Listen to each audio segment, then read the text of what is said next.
Muy buenas tardes, sean bienvenidos a la presentación de este libro del profesor José María Lasalle en el aula de cultura del diario Montañés en el Ateneo Santanderino.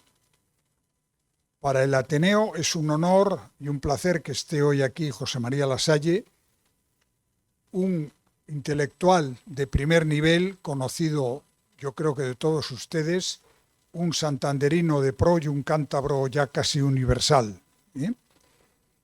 José María Lasalle, insisto, creo que todos ustedes le conocen, pero tiene una brillante trayectoria académica, es doctor por la Universidad de Cantabria en Historia de la Filosofía del Derecho, es también, o ha sido, 2 veces secretario de Estado. En la primera ocasión fue secretario de Estado en el Ministerio de Cultura y en la segunda en el Departamento de Agenda Digital. Y curiosamente es uno de los intelectuales que se ha dedicado a estudiar algo que en principio parece no cuadrar mucho con la típica persona que está en el mundo del derecho o en el mundo de la filosofía, que es todos los avances tecnológicos y la relación que tienen con el mundo de la cultura, y en este caso concreto, con la inteligencia artificial. El libro que presenta hoy tiene un título que yo creo que es ya suficientemente explícito, que es Civilización Artificial.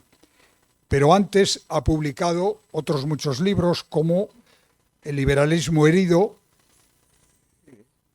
José María es uno de los grandes expertos en la historia del liberalismo y, si no recuerdo mal, su tesis doctoral era sobre Locke.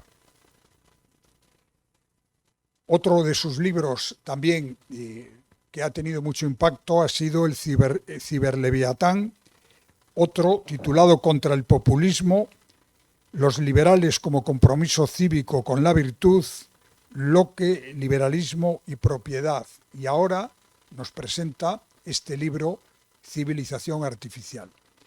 El formato, como ustedes ven, yo creo que es muy interesante y va a ser una conversación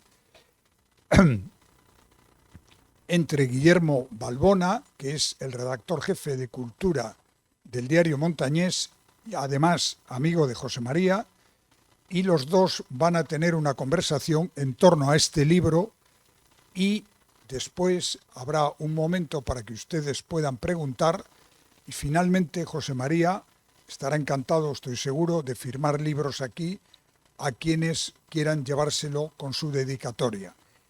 Por cierto, el libro se está vendiendo en la entrada y por tanto, si no lo tienen, lo pueden adquirir para que después José María lo firme. Y yo ya sin más, porque de lo que se trata es de escuchar a José María Lasalle con las preguntas seguro que inquisitivas y alguna no muy bien intencionada de Guillermo Balbona. Y así será mucho más entretenido. Muchas gracias.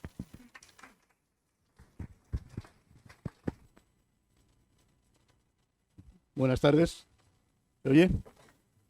Primero, con lo que ha dicho de Universal Manuel Ángel, pues ya no sé por dónde continuar, claro, porque todo va a parecer pequeño. Y inquisitorias, pues no.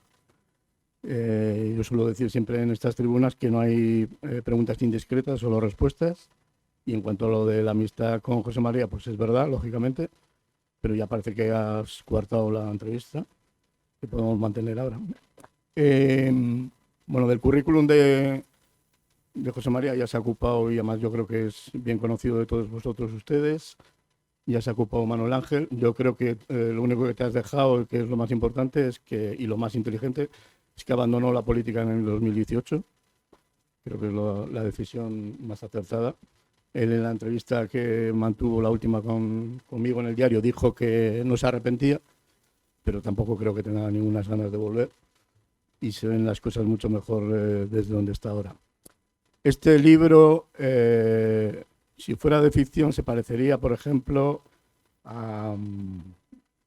pues a Rayuela, por ejemplo, en el sentido de que tú puedes volver, empezar por el principio, puedes intercalar cosas, puedes ir de adelante a atrás. Cualquier capítulo eh, o reflexión que vaya haciendo aparentemente fragmentada José María, en realidad aparece pensamientos muy lúcidos o interrogantes, que es lo importante, o que es la misión, yo creo, de un intelectual, y en este país hay muy pocos. Y él se ha encargado, yo creo que en los últimos años, como demuestran sus libros, pues y su articulismo, su presencia en la radio, aprovechar los medios pues para ser una ventana y poder llegar un poco a todos y plantear sobre todo dudas, que yo creo que es lo importante. Y más hablando de un tema tan espinoso, escabroso como puede ser la inteligencia artificial. Primero porque probablemente nos situamos de manera profana ante muchos retos y desafíos. Segundo, porque luego se lo plantearé, porque parece que la ciencia y la tecnología casi siempre van por delante. Y aquí lo que hace, por cierto, el subtítulo, que es bastante significativo, bastante transparente, es Sabiduría o sustitución, el dilema humano ante la IA. Lo primero que voy a hacer es leer unas líneas casi al final, porque como digo, constantemente José María lo que está haciendo es remitirse en los tiempos a un principio, a un final, porque esto es como una especie de bucle en el que hay, dijéramos, pocas cosas rotundas y certeras y sí muchas dudas. Entonces ese planteamiento abierto yo creo que es el más interesante que tiene el libro. Hacia el final, y precisamente él dice, como decíamos al comienzo del libro, hay un capítulo que se abre de la siguiente manera, que es Sabiduría para gobernar las máquinas. Y José María escribe, la historia nos coloca ante el dilema de aceptar el nihilismo o afrontarlo y evitar su consumación digital. Un reto que tiene que ver con la IA, la inteligencia artificial, que se convierte en la fase final del proceso que conduce a aquel. Convertida en su producto perfecto, avanza hacia una meta sin propósitos éticos y como expresión de una voluntad de poder inagotable que hemos descrito como fáustica. Es otro de los segmentos o capítulos del libro. Si alcanzara el estatus fuerte a manos chinas o norteamericanas, su estado psíquico será el que refleje la mentalidad del nihilismo victorioso que se imponga con el ganador, o el de ambos, si llegaran a la par o tan simultáneamente a la meta, que hubiera apenas desfase entre las civilizaciones artificiales resultantes. Como digo, en cualquier momento que abras el libro, aparece, yo creo, alguna reflexión mínimamente abierta, lúcida o como queráis decirlo. Para abrir el fuego, José María, te planteo lo siguiente, que sería lo que cualquier ciudadano, y desde como digo antes, desde cierta ignorancia, se plantea en estos momentos. Hay tres posturas claras. Uno es el horror vacui, pensar que la inteligencia artificial es una especie de anticipo del apocalipsis. Otra sería una situación intermedia, ¿no? Te planteas, pues que todo acaba acomodándose, que tenemos antecedentes de esa civilización, pero no tan artificial, pues cuando llega la imprenta, etcétera, etcétera. Tenemos el caso del móvil, sin ir más lejos, como ejemplo, ¿no? Como nos hemos adaptado y ahora no deja de ser una prótesis más. Y luego la postura, dijéramos, más pueril, que sería aceptarlo todo y, bueno, que las cosas vengan como vengan. Probablemente lo más inteligente sería una mezcla de las tres. Y yo lo que te pregunto es, ¿qué postura en estos momentos, después de tanto análisis, tanta disección como haces, debe tomar, dijéramos, el ciudadano ante lo que está sucediendo? Bueno, antes de responderte, quiero dar las gracias al Aula de Cultura por la invitación, al Diario Montañés, porque es mi casa. Está aquí nada más y nada menos que Manuel Ángel Castañeda, que fue la persona que me abrió las puertas del periódico junto a Guillermo Balbona cuando era ya redactor de Cultura del Diario Montañés, y siempre le voy a agradecer la oportunidad que me dio de poder escribir todo lo que quería, sin límite y sin tasa de ningún tipo. Y siempre con una absoluta mentalidad abierta y generando una confianza que ha llegado hasta hoy, a sentarnos aquí a hablar sobre mi libro. Así que la verdad estoy muy contento, y además en el Ateneo, que es también mi casa, porque soy ateneísta desde hace muchísimos años, y la verdad pues siempre es volver un poco a los orígenes. Así que muchísimas gracias a todos los que habéis unido, ¿no?, a la presencia mía hoy aquí. Yendo a la pregunta que me haces, Guillermo, yo diría que la actitud que deberíamos abordar respecto de la inteligencia artificial en estos momentos es combinar en una primera fase una reflexión crítica. Es decir, no hay que tener miedo a la inteligencia artificial. La inteligencia artificial puede tener un horizonte distópico y puede realmente convertirse en un problema para la humanidad, pero no tiene por qué serlo. Y no tiene por qué serlo si en el seno de las democracias y las sociedades humanas somos capaces de articular reflexiones que nos permitan abordar políticas públicas que regulen la gestión de la inteligencia artificial, como se ha hecho con un máximo como fue la energía nuclear, o como un mínimo, entre comillas, como fue en su momento la máquina de vapor. La regulación es imprescindible. No podemos pensar que la inteligencia artificial, como una tecnología más, es virtuosa, porque no es una tecnología facilitadora. Es decir, no es una tecnología que permita la movilidad más rápida de la gente, como pasaba con la máquina de vapor y con más capacidad. Es una tecnología sustitutoria. Es decir, es una tecnología que trabaja sobre el trabajo intelectual, que se supone que es lo que pudimos hegemonizar los seres humanos después de la Revolución Industrial. Por tanto, diría que mirada crítica, apartar el miedo, porque lo único que se puede tener miedo, como decía Thoreau, es al miedo mismo, y por lo tanto es el peor de los escenarios, aproximarse a la realidad con miedo, y desde esa concienciación crítica exigir, por lo menos en las sociedades democráticas, regulación. Vale, yo creo que leyendo el libro, algunas cosas de las que has dicho las desmientes tú mismo, ¿no? No es que haya vértigo, pero del miedo también hablas, por supuesto. Pero bueno, ahora lo has quizá explicado o dejado de una manera clara. Lo que te comentaba en la introducción como tema también general, luego entramos en algún detalle. Existe una supremacía, eso es obvio, de la ciencia, de la tecnología. Entonces te pregunto si las humanidades definitivamente han perdido el tren y en qué medida hay que apartarse de ese discurso. Algunas veces tú también haces referencia a ello, de plantear todo como una especie de batalla, ¿no? Que parece de ir a la contra o que no hay simbiosis, que ya todo lleva caminos diferentes. Entonces no sé hasta qué punto, qué papel o cómo ves la postura que deben de tomar las humanidades, teniendo en cuenta que incluso han desaparecido de la educación. Pues sí, desgraciadamente el papel que tienen las humanidades ahora es cada vez más residual, pero precisamente son el gran activo potencial que la humanidad tiene para encontrar un valor de agregación a lo que la máquina, guiada por la inteligencia artificial, puede desarrollar, porque lo que necesita el ser humano son capacidades críticas con las que poder gobernar a la máquina. Es decir, el problema, y lo mencionaba hace un momento, es que la revolución tecnológica lo que está haciendo es ir minorando el papel que el ser humano desempeña como medida de todas las cosas, que se fundamentaba esa medida en que el trabajo intelectual descansaba en el ser humano. Es decir, intelectualmente la democracia ateniense, con Pericles y con un filósofo que se llamaba Protágoras, dijo que el hombre era la medida de todas las cosas, y la revolución industrial hizo posible liberar, entre comillas, al ser humano del trabajo físico para demostrar que era la medida de todas las cosas mediante el manejo de su intelecto.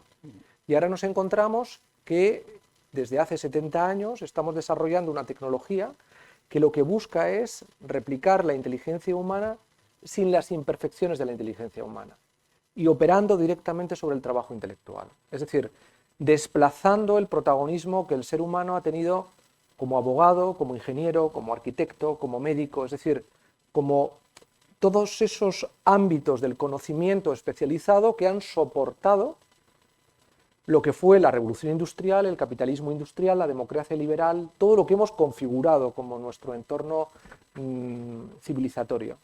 Y eso corre el riesgo de verse desplazado porque una cosa, que es la inteligencia artificial, se convierta en la medida de todas las cosas.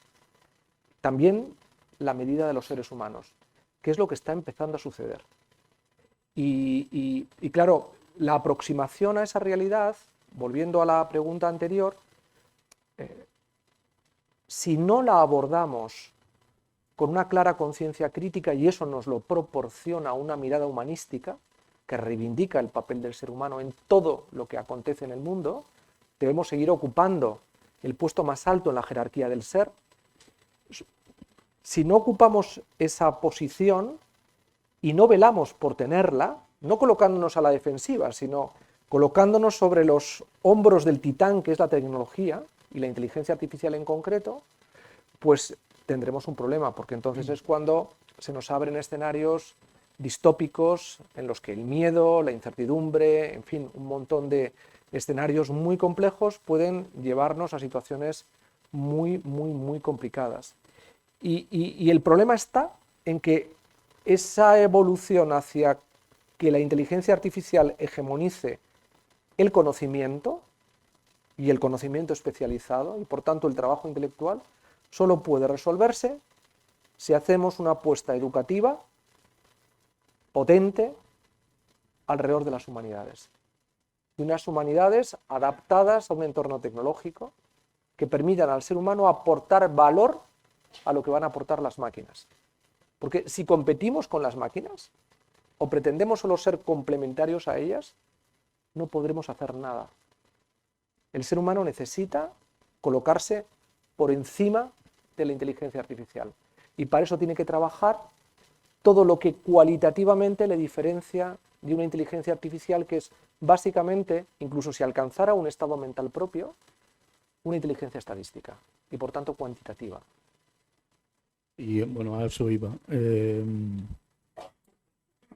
Al margen de lo que hay que hacer, que me parece también ciertamente optimista, por lo menos, o constructivo si hay que hacerlo, lo que te pregunto es, ya se están poniendo fechas a esa especie de dominio de la inteligencia artificial, se habla del 2050, todo va rapidísimo, lo vemos hasta en los pequeños detalles, los chavales hacen trabajos con inteligencia artificial, está llegando a todos los sectores y va la cosa como más rápido. Yo lo que te pregunto es si en esa ecuación máquinas-poder, de la que hablas mucho en el libro, más que estar por encima, es cómo frenar eso, sería la pregunta, y sobre todo que nadie se plantea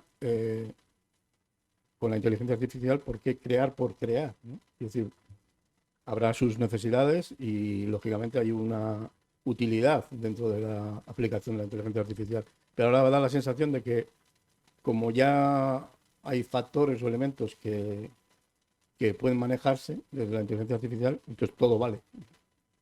Bueno, porque la inteligencia artificial ha nacido como un todo vale, es decir, porque en el origen, que es una de las cosas que analizo con cierto detalle en el libro, de la inteligencia artificial hay en su ADN un gen utópico y por lo tanto determinista, en el sentido popperiano del término, de la denuncia de una potencialidad totalitaria que se aloja en el seno de la inteligencia artificial. ¿Por qué?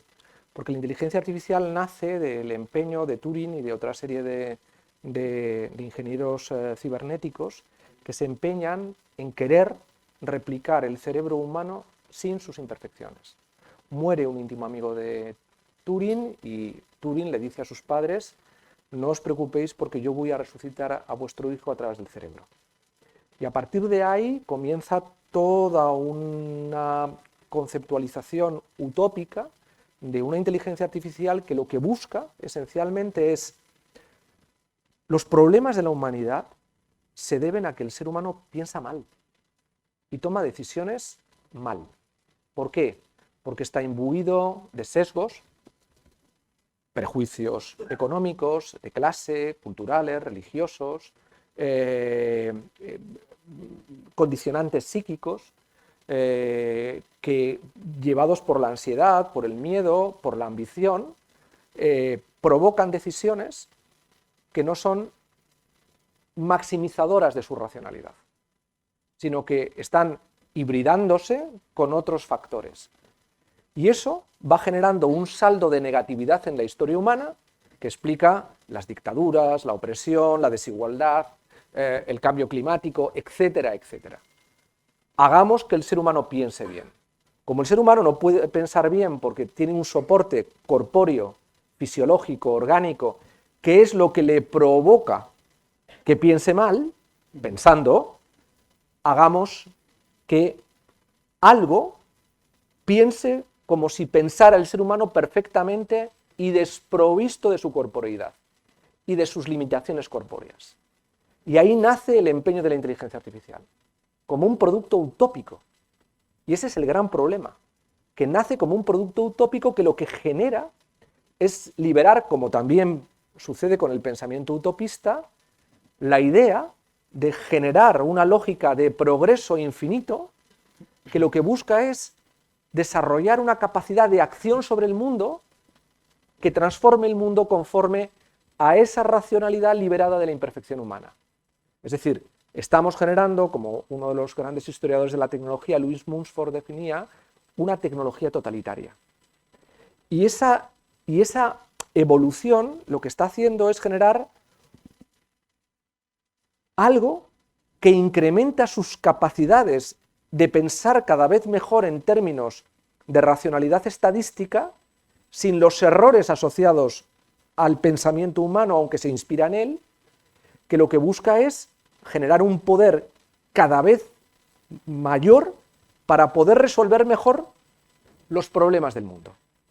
Y eso lleva a muchos a lo que se denomina el aceleracionismo, que es aceleremos el proceso, porque sí, que es lo mismo que pensaba Marx cuando planteaba la necesidad de la revolución, de alguna manera, ¿no? Es decir, hemos descubierto cuáles son las leyes de la historia, la cibernética ha descubierto cuáles son las leyes del pensamiento humano, conquistemos el futuro. Y conquistemos el futuro reemplazando el futuro humano por un futuro maquínico que consiga el bienestar de los seres humanos sin los seres humanos. Y esa voluntad utópica que está en la inteligencia artificial es lo que lleva a que la inteligencia artificial tenga una voluntad, como digo yo, fáustica, es decir, una voluntad que no tiene límites. Su único objetivo es maximizar el poder por el poder, porque hay una lógica utilitaria detrás de su utopismo. Y por lo tanto, cuanto más poder genero, más capacidad de cambio tengo sobre el mundo y estoy, por tanto, cumpliendo el propósito para el que he sido diseñada, que no es ningún otro propósito que ese. Y ese es el problema que no somos capaces de resolver porque no lo hemos llevado al debate público. Hay los anglosajones hablan de una ethical washing, es decir, una manera de limpiar éticamente, de una manera virtuosa, la inteligencia artificial para hacernos olvidar lo que la inteligencia artificial es realmente, que es un producto de la utopía, del último residuo de la utopía humana. Pero es por eso el residuo perfecto de la revolución científica y del nihilismo que ha acompañado en parte a esa revolución científica. Pero quizá lo grave o la vuelta de tuerca de esto que estás diciendo es que los que se quieren poner al frente de esto, o los que están dando el paso, curiosamente son populistas, son hijos del totalitarismo o de un neototalitarismo. Ahí está Trump, que no sé lo que va a pasar con él. Trump enamorado de Elon Musk. Y Elon Musk de él. Milei. Bueno, quiero decir que no parece que la gente que verdaderamente merecería un liderazgo, y ahí estoy hablando pues a lo mejor de sectores también de la propia ciencia o de la cierta intelectualidad o pensamiento, no están poniéndose al frente de esto, no, más allá de denunciar o dejar las cosas claras, como haces tú, por ejemplo, en tu libro, pero no se ve un paso que no sea el poder por el poder, ¿no? Todo solapado. Bueno, porque, claro, hay dos modelos, claro, porque esto está muy relacionado con la inteligencia artificial durante mucho tiempo ha sido uno de los vectores que han empujado la revolución digital. Identificábamos muchos vectores de esa revolución digital, ¿no? Incluso en algún momento alguien hablaba del blockchain como uno de los vectores de cambio que iba a fundamentar con un entorno de seguridad y de autonomía decisoria la capacidad para desarrollar un modelo de redes dentro de la revolución digital que nos hiciera más libres y más autónomos.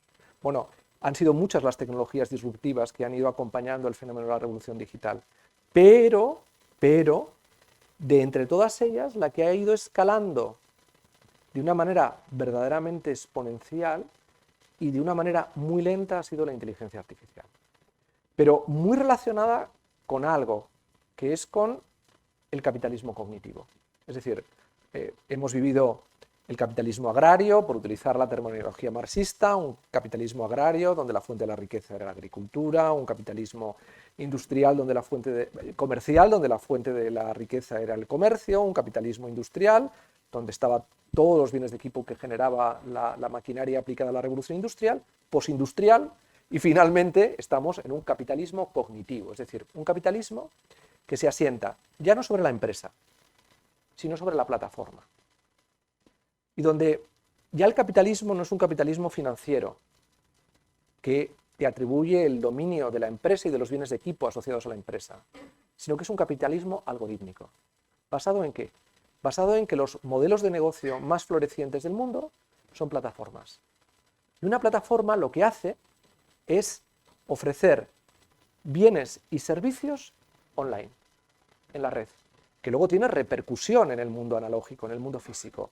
Pero básicamente la fuente de su prosperidad y el ámbito de generación de riqueza se basa en un escenario online, basado en la predictibilidad de los comportamientos humanos, porque lo que ha hecho es hacer permanentemente una especie de análisis de cómo se comporta el ser humano previsiblemente en función de la huella digital que deja cuando interactúa digitalmente.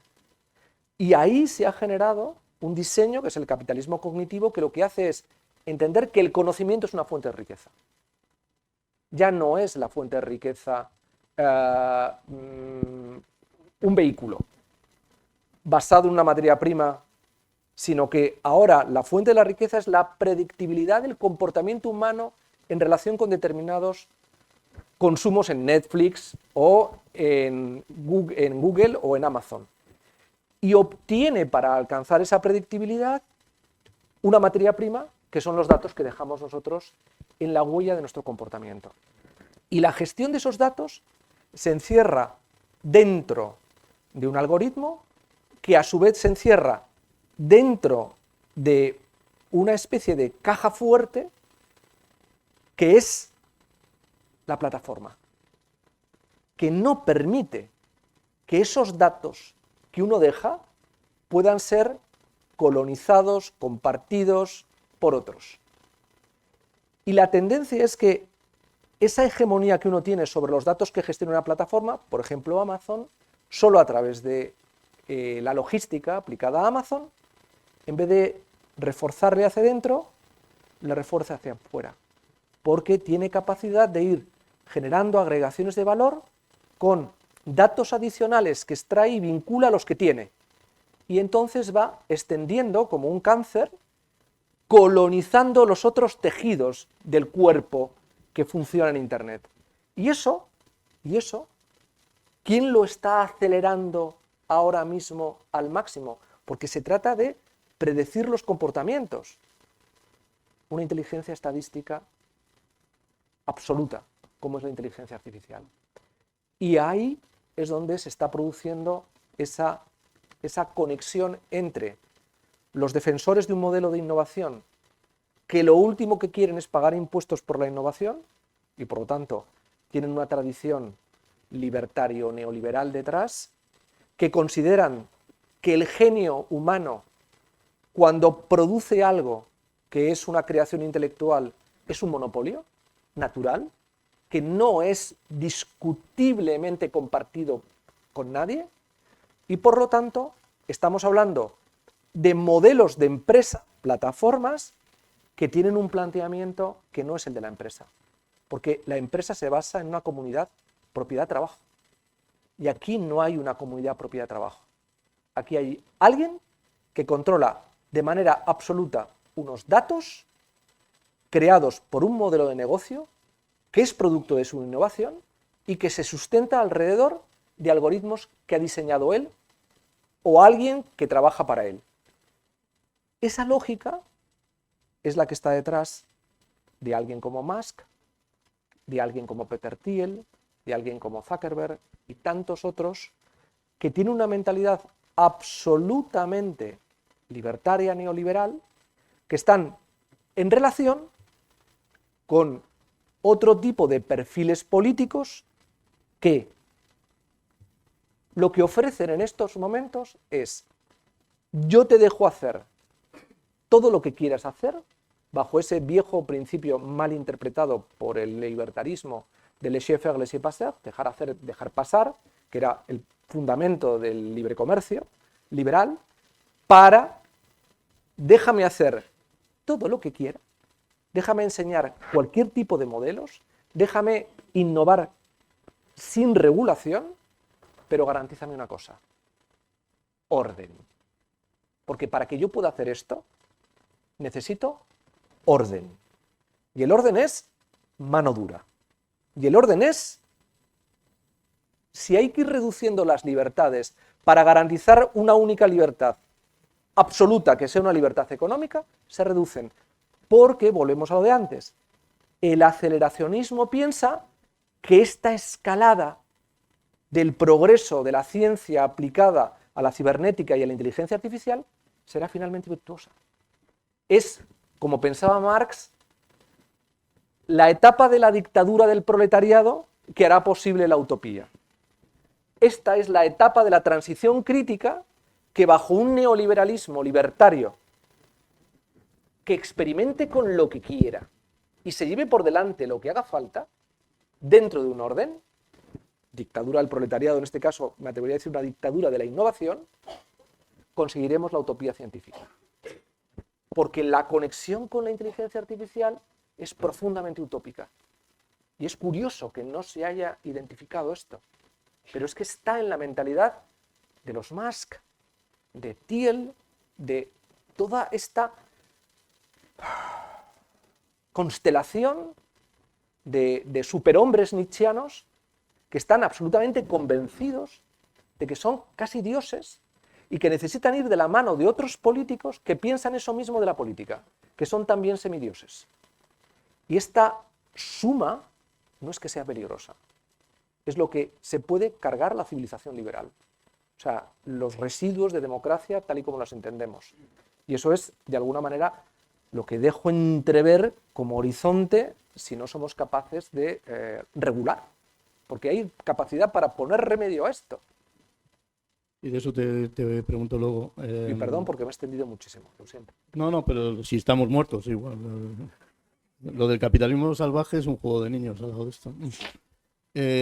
Tú hablas mucho y bajando a tierra del planteamiento que va a pasar, dijéramos, con las superpotencias y toma el liderazgo en esto, es decir, Estados Unidos, China y luego está Europa, justo ahora en vísperas de las elecciones. En síntesis, ¿qué pasa si el liderazgo con respecto a la inteligencia artificial lo toma Estados Unidos? ¿Y qué pasa si lo toma China? ¿Y qué papel, bueno, que lo dices en el libro, tiene que adoptar Europa? Que a mí me parece que tal como están las cosas, no pudiendo casi ni consigo misma, es un poco ingenuo pensar que puede ser un factor fundamental, ¿no? Europa lo que tiene que tratar de hacer es no convertirse en el campo de batalla entre Estados Unidos y China, que es a lo que va. Ese es el riesgo mayor que tiene en estos momentos, convertirse en el campo de batalla en la lucha por la hegemonía planetaria que libran Estados Unidos y China, porque primero es un actor global que tiene capacidad de ejemplaridad virtuosa a la hora de defender ciertos valores humanísticos, y se ha visto, por ejemplo, con el Reglamento de Protección de Datos, cuando se ha conseguido que más o menos se respete a nivel global un estándar de protección e intimidad en la anonimización de los datos que dejamos cuando operamos como clientes o usuarios de servicios digitales. Y algo parecido podría suceder si fuéramos capaces de desarrollar un modelo que dijera: es que esta revolución digital puede lograr una humanidad aumentada en sus capacidades, sin cuestionamiento de sus fundamentos éticos, si generamos un marco de seguridad jurídica, que eso ha sido lo que históricamente ha hecho la civilización democrática desde Atenas y sobre todo desde la cultura republicana romana, ¿no? Entender que solo se produce realmente bienestar y prosperidad si creas un marco de seguridad jurídica. Y este entorno no es un entorno que propicie la seguridad jurídica, sino todo lo contrario. ¿Qué sucedería si China lograra la hegemonía planetaria? China está trabajando por hacer algo que nadie ha hecho todavía, que es un Estado plataforma. Es decir, China está desarrollando un modelo de Estado plataforma, un nuevo modelo de totalitarismo, donde apoyándose en el capitalismo cognitivo y en el control absoluto de los datos y desarrollando modelos de negocios basados en esos datos, en inteligencias artificiales aplicados a la deducción de la predecibilidad del comportamiento humano y de las propias máquinas, tenerlo todo en manos de corporaciones que a su vez están trufadas por el control público, por el Estado, y en manos de una élite, la élite del Partido Comunista, que ya no son comunistas, son confucianos mandarines. Además, se ha ido demostrando que casi todos los miembros del Partido Comunista Chino, empezando por el actual líder Xi Jinping, provienen de familias mandarinas de la época del imperio, todos, ¿no? O sea, el mandarinato fue capaz de descubrir que la manera de sobrevivir el imperio era a través del Partido Comunista. Bueno, pues nos hicieron creer que eran lectores de Marx, pero lo único que estaban haciendo era leer a Confucio y actualizarlo utilizando las herramientas del materialismo histórico. Pero bueno, esa es otra historia que está ahí. Pero si lograra China alcanzar esa inteligencia artificial fuerte que pudiera pensar por ella misma y ponerla al servicio del sistema, pues estaríamos realmente bastante fastidiados, ¿no? Si tuviéramos que mirar qué es lo que puede suceder, porque además la cultura china se sustenta de la mano del pensamiento confuciano en la idea de que el conocimiento es el poder. El conocimiento es el poder. Quien tiene el conocimiento tiene el derecho a decidir. Y por tanto, ellos tendrían el derecho a decidir sobre el mundo porque el poder estaría en ellos. De hecho, ahora mismo nos asomamos a un escenario en los próximos 5 años en el que hay un grave riesgo de que China pueda llevarnos a una guerra mundial porque tiene un control casi hegemónico sobre las llamadas materias primas críticas y las tierras raras. De los 17 componentes que tiene la pantalla de un smartphone, pues 15 tienen tierras raras. Y los chinos controlan esas tierras. Es lo que hace posible que este ordenador que tenemos todos en el bolsillo, que está permanentemente haciendo cálculos computacionales que generan calor, no se combustione, es porque tiene una serie de tierras raras aplicadas en sus componentes que hace que baje la temperatura. A veces sentimos que el teléfono se nos pone muy caliente.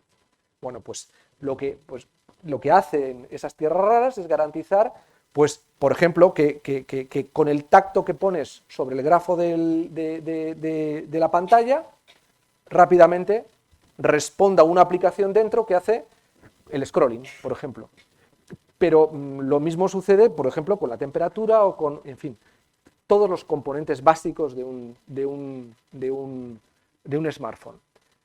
Claro, el poder que eso te da es un poder inmenso, sobre todo porque China lo que ha conseguido con ese control sobre esas materias primas es garantizarse una capacidad de presión sobre las democracias liberales y particularmente sobre Estados Unidos que nos puede llevar a la desesperación.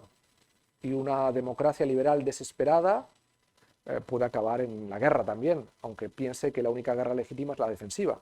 Pero si las materias primas sobre las que se sostiene tu prosperidad las tiene alguien que te las corta, pues, en fin. Pues sí, antes había dicho lo de muertos, ahora no sé. Zombies ya todos.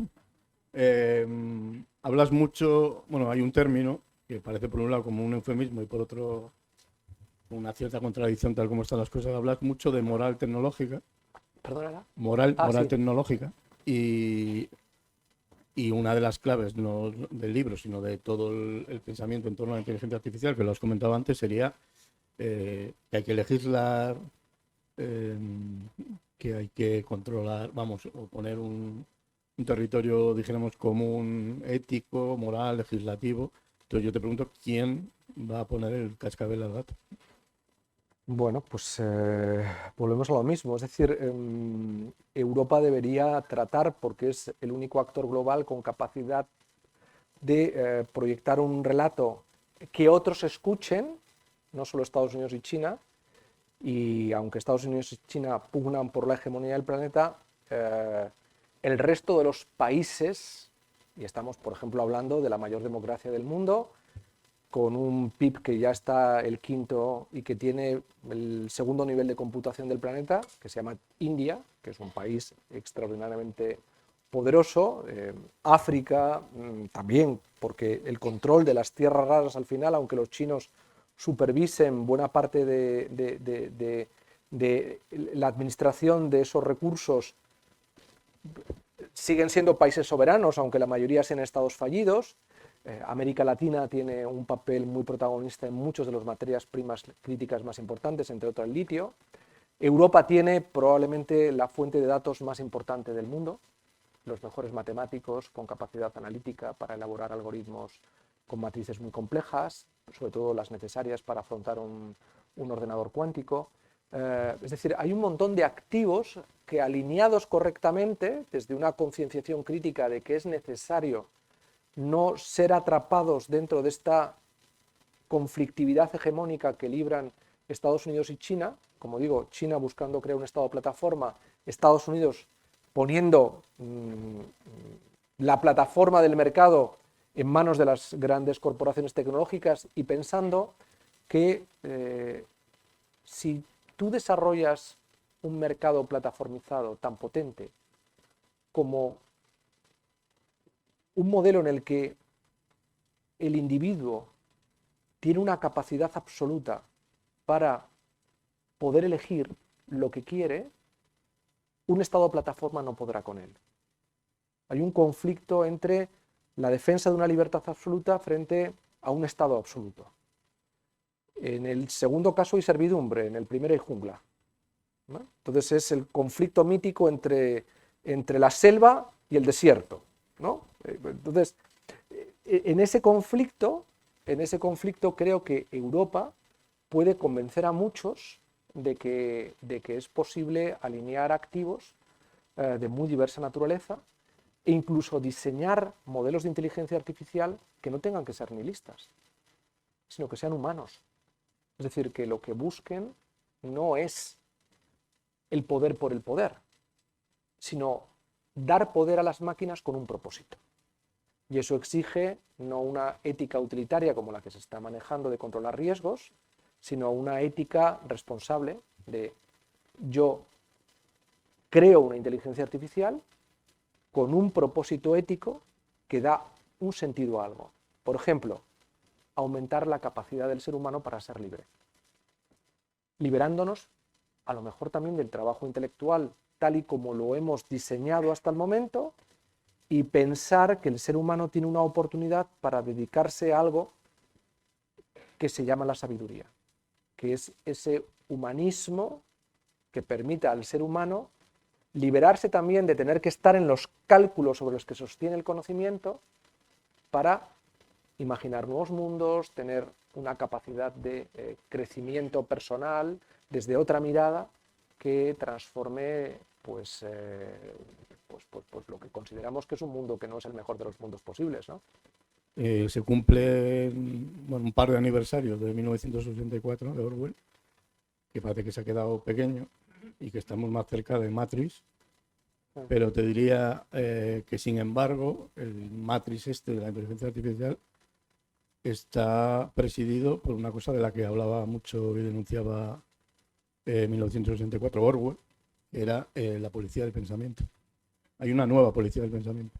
Bueno, sí, y claro, hay una nueva policía del pensamiento porque, relacionado con la idea antes del poder utópico que está en la inteligencia artificial, el capitalismo cognitivo también ha desarrollado otra experiencia utópica en la que estamos instalados diariamente sin darnos cuenta, y es que hemos creado un mundo artificial paralelo al mundo analógico.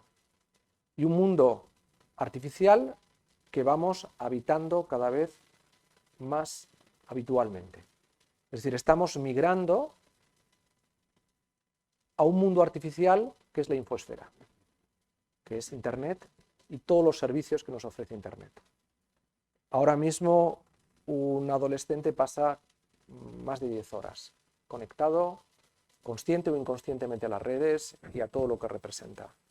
Y está dejando una huella sobre sí mismo que hace que eso sea un valor de agregación sobre su identidad que permite que quien tiene la información sobre esa persona pueda comercializarla.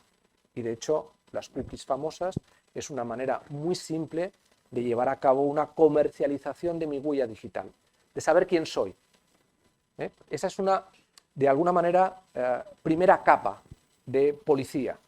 Pero como las Stasi vamos subiendo y llegamos a los niveles donde, y esto es lo más relevante y lo más preocupante, claro, al final la infoesfera, Internet, no es verdad que no sea de nadie. Es de las corporaciones que aportan los modelos de negocio y las herramientas tecnológicas que nos hacen acceder a ese mundo. Nosotros entramos a través de lo que se llaman los guardianes de acceso. Es decir, entramos por unas puertas de acceso que son privadas. Y todo lo que acontece dentro es privado. No está el Estado. Eso ahora está experimentando un salto mayor porque ese mundo artificial está llevándose a un espacio que es la nube, donde, sobre todo en lo que se llaman realidades inmersivas como metaverso u otras que van a ir apareciendo mucho más intensas en su inmersividad, tú vas a estar siendo sustituido por tu avatar y vas a poder estar viviendo una vida paralela y dejando una huella no solamente de tu consciencia, sino de tu inconsciencia. Lo que llamas experiencia simulada, ¿no? Sería. Experiencias simuladas, pero que lo que están reflejando es tu inconsciente.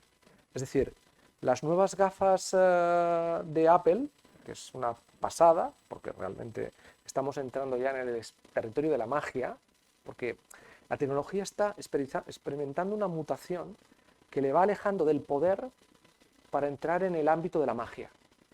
Es decir, estamos entrando en un espacio donde vivimos el espejismo de una realidad que sustituye a la propia realidad, como si fuera algo mágico.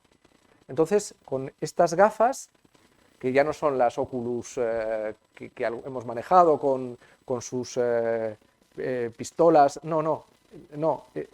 tú te colocas las gafas e incluso para facilitar la conversación, tus ojos están siendo recreados en su movimiento por un sensor biométrico que permite que, aunque tú estés no viéndome, con la gafa tapándome, para no generarme la desazón de no saber si estás hablando conmigo o vete tú a saber con quién, yo estoy viendo tus ojos cómo están funcionando, con una sobreimpresión que reproduce biométricamente mis ojos en sobreimpresión sobre la gafa. ¿Para qué? Para facilitar aún más la interacción. ¿Con qué objetivo? Con que tú, que además ya no necesitas cuando estás con las gafas tener pistolas, sino que directamente con tus dedos vas desplegando las aplicaciones. Y tú ves a alguien que está ahí y yo, mientras estoy hablando contigo, empiezo a desplegar aquí todo, estoy reproduciendo esta realidad y estoy desplegando aquí mi panel de control, puedo estar mirando Wikipedia y dándote información sobre, en fin, eso más adelante se introducirá en el cerebro. En fin, todas estas cosas ya están pasando. Pero bueno, a lo que voy. Estamos dando un salto que nos lleva a un mundo artificial que nos reproduce artificialmente, siendo alguien en ese mundo artificial que somos nosotros, y que controla a alguien privadamente. Cuando yo estoy conectado, soy yo, pero cuando me desconecto, ese yo queda ahí, en un reservorio de información. Si yo me muriera, esa información que hay sobre mí podría reproducirme.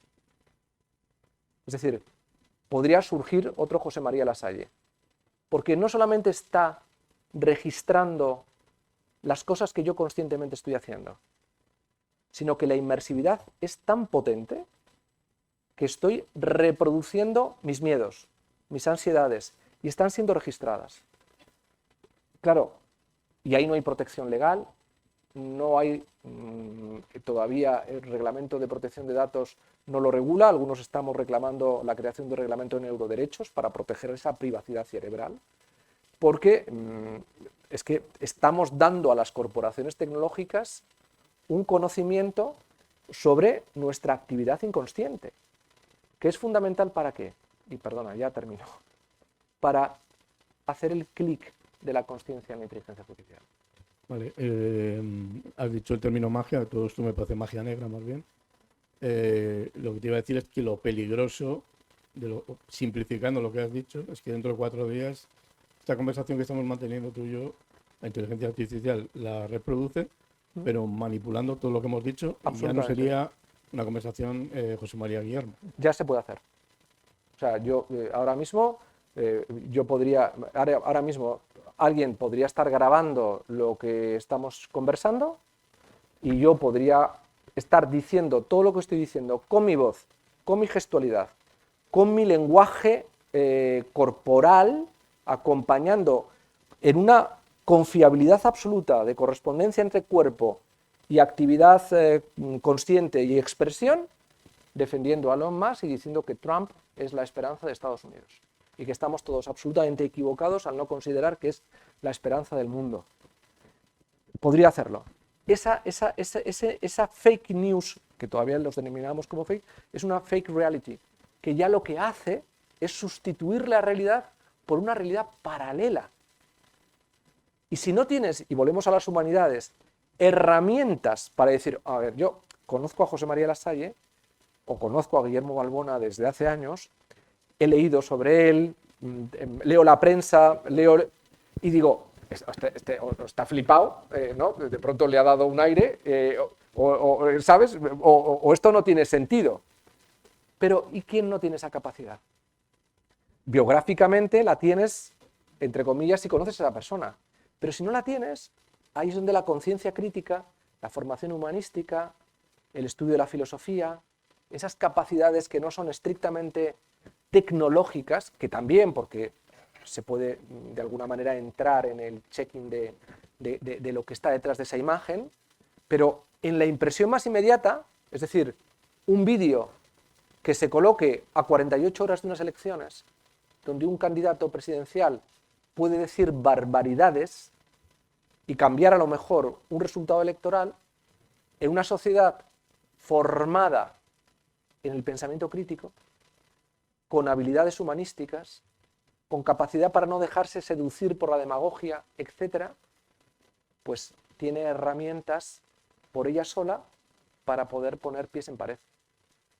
Te pregunto una última cosa sobre esto, que está ligada a esto, sobre inteligencia artificial, y luego un par de cosas o tres, lógicamente, de política, aprovechando que estamos en vísperas electorales. Vale. Y siendo tú.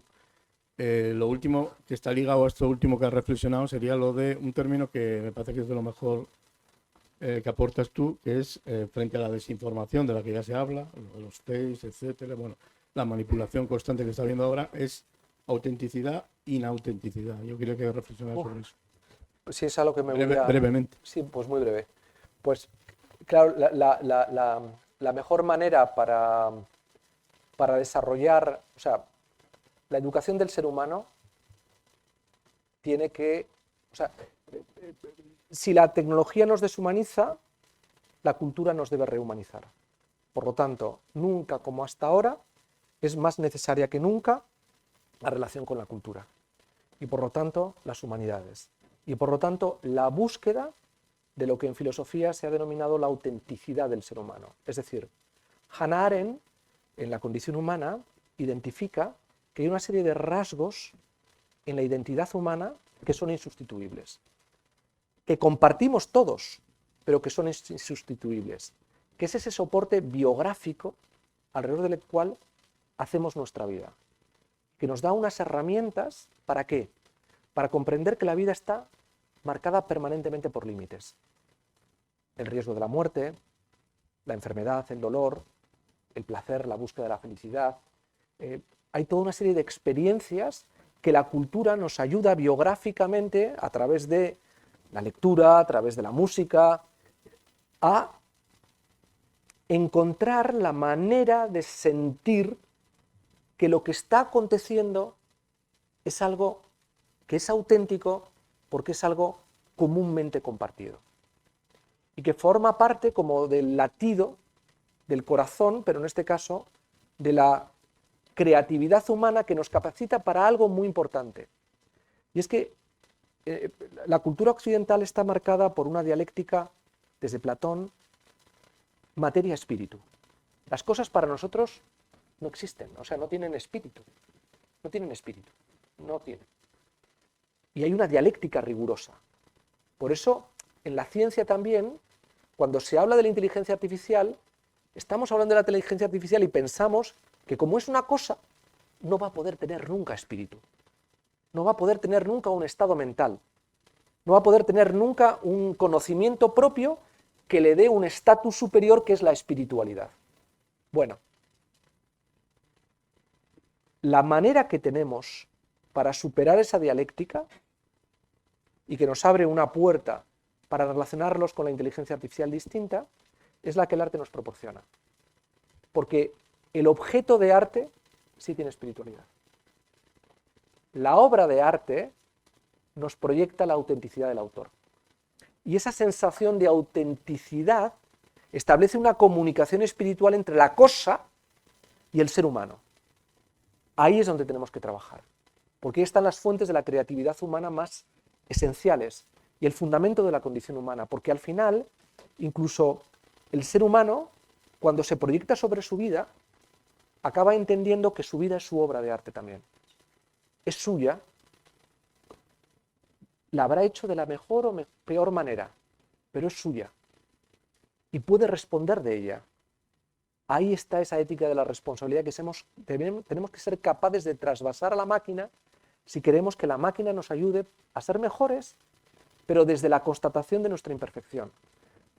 Esa es la reflexión que planteo sobre la autenticidad, que creo que es en la que debemos trabajar filosóficamente para dotar a la inteligencia artificial de un componente humano y no nihilista. Vale, pasamos a dos o tres cosas del tema político porque la actualidad lo demanda. Yo decía al principio que que una de las cosas buenas o inteligentes tuyas es haber abandonado la política. Yo no sé cómo ves las cosas desde fuera, pero bueno, se pueden seguir en tus artículos, en las tertulias. El domingo, Vargas Llosa, que todo lo que tiene, de excelente escritor, lo tiene yo creo de mal político o de frustrada reflexión política, hizo aquel chascarrillo del votar bien. Yo te preguntaría si el domingo, las elecciones europeas, votar bien es frenar a la ultraderecha. Directo, ¿eh? A ver, para mí votar bien en estos momentos sería hacer posible que la coalición que ha hecho a Ursula von der Leyen presidenta de la Comisión siguiera gobernando Europa. Es decir, populares, socialdemócratas, liberales y ecologistas. ¿Por qué?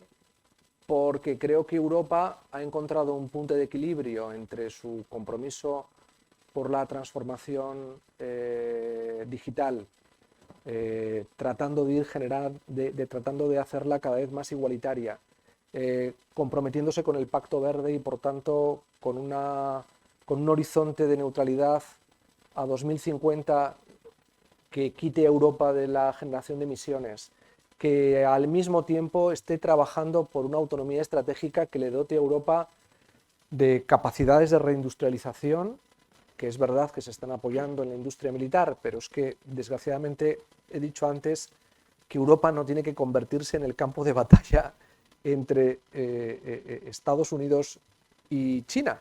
Y para eso tenemos que tener herramientas para defendernos por nosotros mismos. Por lo tanto, para mí, votar bien significaría conseguir que estos 4 sigan juntos y en la medida de lo posible, por no decir que lo más posible, que sea Ursula von der Leyen. Ayer en una entrevista que publicaba El País, una colega te preguntaba por Meloni y decías que Meloni es fascista. Ese era el titular. Yo creo que desde el punto de vista periodístico el titular sorprendente hubiera sido que tú hubieras dicho que Meloni no es fascista. Pero entonces te pregunto por lógica, Orbán, Marine Le Pen y Santiago Abascal son fascistas. Mira, la política, yo lo decía el otro día y estaba planteando por un artículo que me han pedido,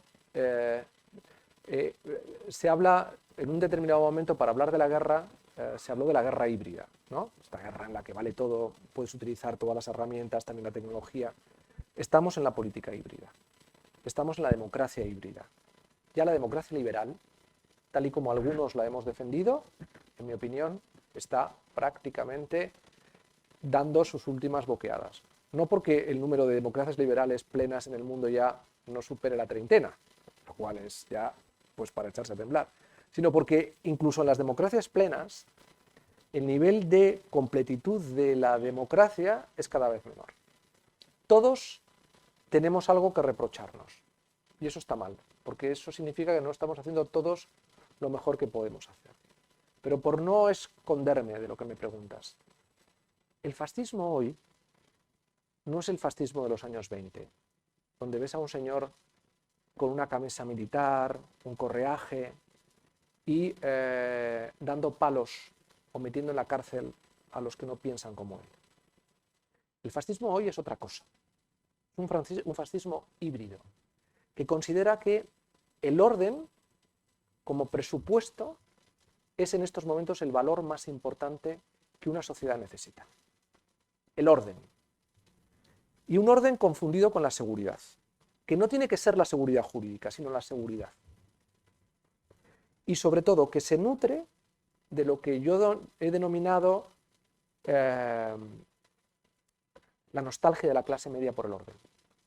Porque el problema de los populismos es que la clase media está colapsando porque el trabajo intelectual cada vez vale menos. Y el trabajo de un abogado vale menos. Y el trabajo de un ingeniero vale menos. De periodista ni te cuento. Pero la creencia de que si yo conseguía que mi hijo fuera ingeniero era escalable y el futuro era una realidad posible, en estos momentos la generación Z no lo tiene en su cabeza. Y ese miedo y esa sensación de que la clase media va a tener que vivir de las rentas heredadas de los padres para garantizar el estatus de clase media de los hijos, supone perder. Y supone tener miedo. Y eso cabrea a la gente. Y ahí es donde comienza a alimentarse otra forma de fascismo que no es el fascismo tal y como lo entendíamos. Es un fascismo que considera que es perfectamente factible que a un migrante que llega como refugiado político huyendo de Afganistán y con papeles se le puede llevar a Ruanda. ¿Vale? No quiero entrar en más profundidades, es decir, pero ese hecho aislado de que un refugiado político afgano pueda ser llevado a Ruanda, siendo refugiado político, en una de las democracias liberales en las que se fundó lo que consideramos que es la democracia liberal, para mí es algo tan anómalo que no puedo entenderlo como propio ya de una democracia plena. Lo último, antes de dar paso, Inerarity, que yo creo que es uno de los pensadores ahora más lúcidos, dice que el problema ahora no es que falte una verdadera izquierda, sino que falta de verdad una derecha democrática.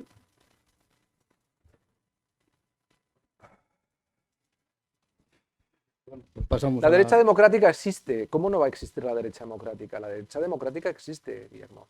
Existe, ¿eh? ¿Cómo no va a existir? Que la derecha democrática existe.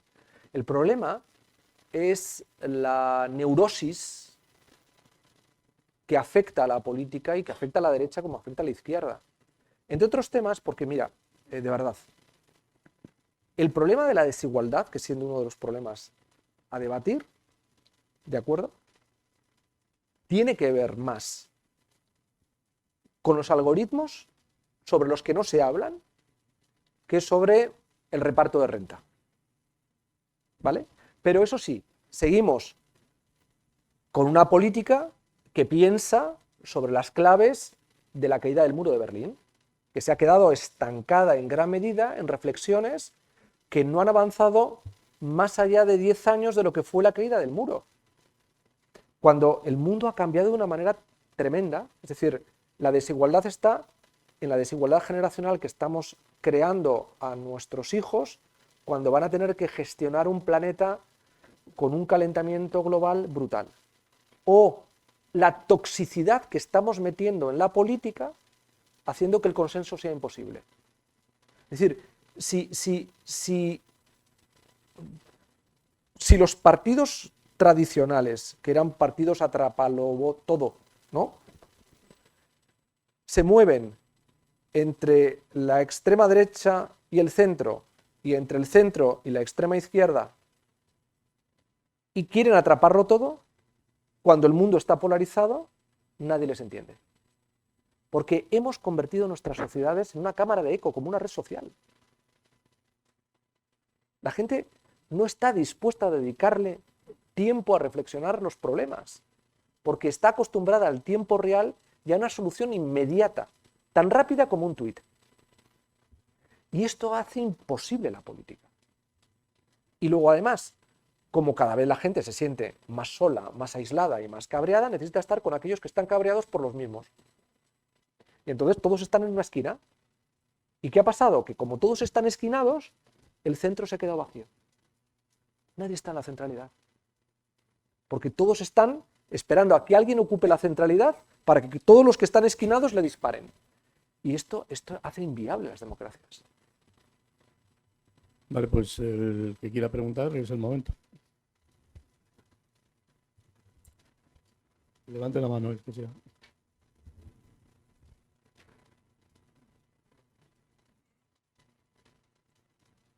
Señor Lasalle, ¿usted no cree que es demasiado frívolo tachar de fascista y de xenófobo a alguien que quiere regularizar la inmigración o que Europa sea más soberano, etcétera? ¿No cree que usted que está polarizando? Usted deja de ser político porque dice que polariza mucho. Usted no está lanzando un discurso extremista y hasta cierto punto, no sé, maniqueo, buenos, malos, fascistas aquí, xenófobos aquí. En fin, no sé, me confunde usted. Pues yo necesito que usted me lo aclare, porque quiere no que le acabo de aclare? entenderle. Es decir, vamos a ver, Sí. ¿cuándo la migración no ha venido a nuestro país para ser regularizada? ¿Está usted de acuerdo? No, siempre. Es que un migrante finalmente acaba siendo regularizado. Es ¿Sí? decir, lo que es, sí. Es decir, los españoles que se fueron a Alemania... ¿de Es lo acuerdo? mismo, los españoles que se fueron alemanes es la misma inmigración que estamos recibiendo ahora. ¿Qué diferencia hay? ¿El color de la piel? La cantidad. Ah, la cantidad. Sí. ¿Y cuando se fueron 1 millón de españoles a Cuba para blanquizarla, en los años 20, eso... ¿Me resuelve usted esta duda? Bueno, si son blancos, ¿le plantea usted un problema, aunque sea la cantidad? ¿Por qué Los utiliza irlandeses usted la que se palabra fueron blancos ahora? Que es que no entiendo lo que dice blancos. No, pero es que como me ha hablado de la cantidad, Sí. los italianos que se fueron a Estados Unidos, los irlandeses que se fueron a Estados Unidos, los españoles que se fueron a América Latina, estamos hablando de cantidades. Jamás Jamás se les pidió un pasaporte. jamás esa inmigración supuso ningún problema para ningún país ¿Por qué? receptor. ¿Y por qué es un problema? Porque es un problema el que la inmigración ahora aquí en No, Europa, la cantidad de la inmigración. ¿La cantidad? Cuando la cantidad de italianos o la cantidad de irlandeses o la cantidad de españoles que fue a América Latina hizo prósperas esas sociedades. Exacto. ¿Y es próspera Vale. esta sociedad con esta inmigración actual? En los años 20 Le del hablo siglo de la inmigración pasado, actual. es que estamos... hay una moral aplicada a la cronificación de la historia. No entiendo lo que No, quiere decir. pues es que no le entiendo yo a usted que me diga que no es lo mismo la gente que emigra hoy que emigraba hace 100 años. No lo La entiendo. gente que emigra hoy es problemática. Ah, sí. Sí. Ah, vale. Sí. O sea que los judíos yiddish, por ejemplo, que iban a Estados Unidos, o los italianos que provenían de Sicilia huyendo de la mafia y los primeros huyendo de los programas rusos, ¿eran problemáticos a pesar de que hicieron posible el melting pot estadounidense? Yo le ¿O digo, los católicos irlandeses que huían de la persecución de la Inglaterra protestante y que hicieron posible próspera Nueva York, entre otras, eran un problema? Eran un problema para la potencia dominante de Irlanda, los británicos. ¿De acuerdo? Pero no han sido un problema para Estados Unidos. ¿O cree que ha sido un problema? Y estamos hablando de cantidades que superan a la propia población que quedó en Irlanda. me estoy refiriendo a la inmigración que estamos padeciendo. Póngale nombres ya. Siga, ¿A siga. qué se refiere? ¿A que le ponga nombres? No, dígame, la población, me está hablando a la población que estamos recibiendo. ¿De dónde viene esa población? Pues de muchos sitios. ¿De dónde? Venga, dígamelo. ¿Y qué? ¿Qué pasa? ¿Se lo de África? Vale. Sí, Estupendo. Sí. Bien. ¿Y qué problema hay? Que es imposible integrarlas. ¿Cómo? Que es imposible integrarlos. ¿Usted cree que es imposible integrar a esa población? Sí, es complicado integrarlos, sí. ¿Por qué? Pues porque tienen culturas diferentes, raíces diferentes y Bueno. no se adaptan. O sea, es muy Creo, fácil. creo que usted se pone en evidencia y yo también. ¿Cómo que me pone en evidencia? Sí, que usted se pone en evidencia con las cosas que me está diciendo y yo también. Con las ¿Es cosas que estoy diciendo. es un dato contrastable que las cifras de criminalidad han aumentado en España? Por favor. Bueno. ¿Pero cómo que por favor? ¿Pero cómo? ¿Por favor qué? ¿Por favor qué? ¿Estoy diciendo lo que es inexacto? Se pasea usted por Barcelona, las cifras de criminalidad no han aumentado de una forma escandalosa, las cifras de violaciones, los asaltos, ¿no es verdad eso? ¿Estoy diciendo mentiras? Está en campaña electoral. Está en campaña María, electoral. Bueno, sí, claro. Vamos a cortar porque si no se convierte en una especie de diálogo. Por eso Hay mismo, o sea, más, es que- más preguntas a ser posible de la problemática de la inteligencia artificial. Sí, yo quería preguntarte, ¿en quién se pueden confiar los datos? O sea, ¿quién es el Estado? ¿Se puede confiar en los datos? Porque al final datos generamos continuamente. O sea, la otra es una situación personal, de responsabilidad personal, de intentar no ceder los datos si crees que van a ser manipulados. Entonces están, lo que me comenta, las grandes corporaciones, que pueden ser las plataformas, pero también los bancos o quien fuera.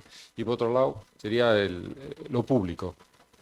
¿Estamos preparados para que lo público maneje nuestros datos?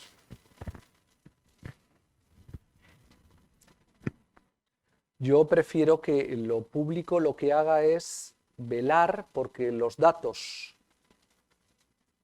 salvaguarden unos estándares éticos que preserven la privacidad, la intimidad, que incluso haya una compartibilidad en esos datos para facilitar, por ejemplo, que una universidad pueda desarrollar algoritmos y plataformas abiertas para las que no haya que tener un guardián de acceso que sea privado. En fin, los datos pueden ser objeto de modelos de gestión, en parte de agencias, como pueden ir ensayándose progresivamente, y también los datos, en la parte que tiene que ver con la agregación de valor de los mismos, pueden desarrollarse a través de algoritmos que tengan función social. Pues mire, se están introduciendo poco a poco ciertos marcos de regulación de los sesgos para evitar que estos sean discriminatorios. El Estatuto de los Trabajadores ahora prevé ya la posibilidad de que el comité de empresa reclame a la empresa, información sobre los sesgos algorítmicos si pueden alterar las condiciones justas del empleo de un trabajador. Y a nivel técnico, todavía está por desarrollarse porque evidentemente no todo el mundo tiene capacidad para poder entrar en las entrañas, entre comillas, del algoritmo, pero es algo que con el tiempo se irá estableciéndose, ¿no? En fin, este es un territorio muy, muy vasto, ¿no? Sí. Buenas, ¿qué tal? Primero, muchas gracias por abordar estos temas tan acuciantes. Yo quería preguntarle cuál es el rol económico del ser humano en relación a su empleo, su salario, en un escenario donde la gran mayoría de los trabajos, si no todos, son reemplazados o potencialmente reemplazables por las tecnologías actuales?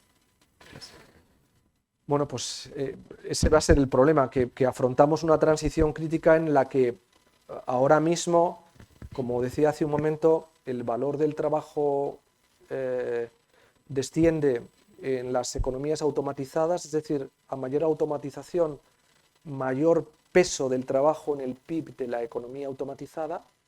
El World Economic Forum ahora mismo advertía de que el 40% de los empleos están amenazados directamente por la inteligencia artificial y ese escenario nos coloca ante la urgencia de poder pensar dónde va a estar el valor añadido que agregue el trabajo humano en su relación con la inteligencia artificial, porque vamos a tener que estar trabajando con inteligencias artificiales. Es decir, yo podría trabajar con una inteligencia artificial para elaborar un texto, ¿de acuerdo? Pero yo podría identificar los sesgos o las manifestaciones absolutamente desquiciadas que la inteligencia artificial en el manejo de los datos asociados al texto que me ofrece, yo discriminaría inmediatamente. Pero no todo el mundo, en el ámbito de su especialidad, podría hacer lo mismo. Por lo tanto, hace falta dar herramientas para que el ser humano incremente su capacidad para poder encontrar realmente un valor añadido en el trabajo que le aporte la inteligencia artificial y viceversa. Hola, muchas gracias. Es evidente que toda tecnología, como todas ciertas cosas, pueden ser utilizadas tanto para el bien como para el mal. Quería preguntarle, ¿cuál sería el límite en el aspecto negativo que afronta el ser humano ante la inteligencia artificial? Ya es evidente, yo lo he visto de cómo esto se está presentando, el engaño en ciertas redes tecnológicas. Yo he podido ver a personas que son muy conocidas en el ámbito pues, de la salud, el cine y todas esas cosas, que se los utiliza. Usan su imagen y le ponen una voz para vender cualquier cosa, para vender temas, sobre todo temas de salud, promocionando ciertos, podemos decir, para que la gente pues compre en el bien de su salud, pero que es un engaño. Y le digo, la inteligencia artificial, el camino es el que lleva a la total deshumanización del ser humano. Gracias. Pues, a ver, dentro de poco se va a saber, pero yo ya he tenido el estudio en mis manos. A mayor despliegue de fibra, es decir, España ha experimentado un incremento de los problemas de salud mental entre sus adolescentes en la medida en que ha ido llegando la fibra a las ciudades. Es decir, el despliegue de fibra está asociado al incremento de los problemas de salud mental. Ese ya es un dato, ¿de acuerdo? Y hay otro dato, y ya son datos que están manejando algunas organizaciones. Hay una organización que tiene un expertise muy aplicado en valor de trabajo en el seno de plataformas y vinculado al valor del trabajo a los efectos deshumanizadores que tiene el uso intensivo de la tecnología. El uso intensivo de la tecnología deshumaniza, rompe los vínculos de comunidad dentro de la empresa. Todo ese tipo de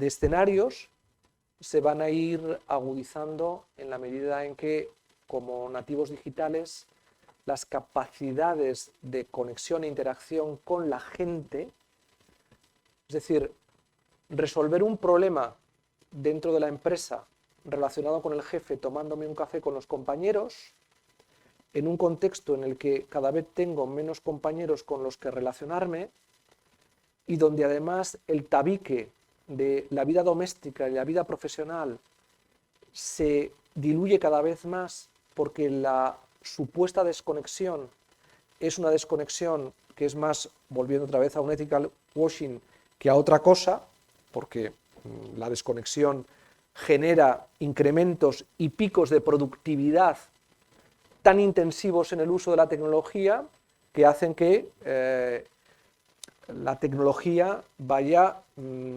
generando mecanismos de dependencia en la acción laboral que acaban cosificando o generando problemas de adicción de muy diversa naturaleza, ¿no?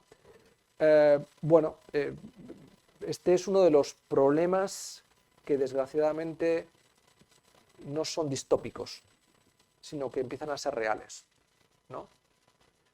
El problema del suicidio infantil está incrementándose de una manera exponencial, desgraciadamente, y está en contacto con el uso de los teléfonos móviles y de padres que no tienen una relación estructurada, familiar con sus hijos y que resuelven la conflictividad de su día a día colocándole un teléfono móvil y haciendo posible que una criatura de 7 años tenga una conectividad permanente, sin una supervisión de adultos.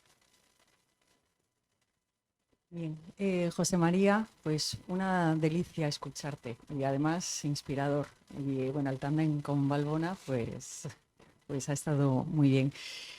Has comenzado expresándote diciendo que lo que nos podía salvar de la inteligencia artificial era la reglamentación o la regulación, ¿no? Me gustaría que pudieses mandar un mensaje esperanzador acerca de la educación, ¿vale? Porque yo creo que es el otro pilar, reglamentación y educación, ¿no? Educación para formar a nuestros alumnos pues, en el pensamiento random, ¿no? La muerte un poco del algoritmo, en el pensamiento crítico, en que sepan expresarse oralmente para no engañarse a sí mismos. Y bueno, pues eso, que nos puedas lanzar un poco un mensaje esperanzador acerca de la educación como esperanza ante la inteligencia artificial. Es que la única manera para poder sobrevivir, entre comillas, la inteligencia artificial, como decía hace un momento, es aportar valor a la relación con ella. Y ese valor a la relación con ella implica tener capacidad de respuesta improvisada. Y eso exige tener herramientas intelectuales que tú, desde capacidades generalistas, te permiten enfocar la solución de los problemas desde su complejidad. Una de las asignaturas que doy en el Instituto de Empresa es gestión de la complejidad.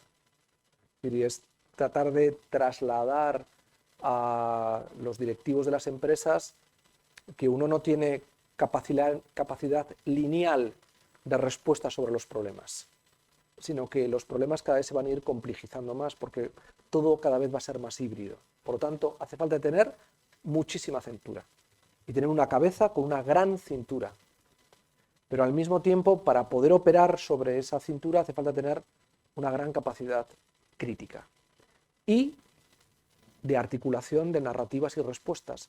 Y eso va a requerir un cambio de la educación muy, muy, muy profundo.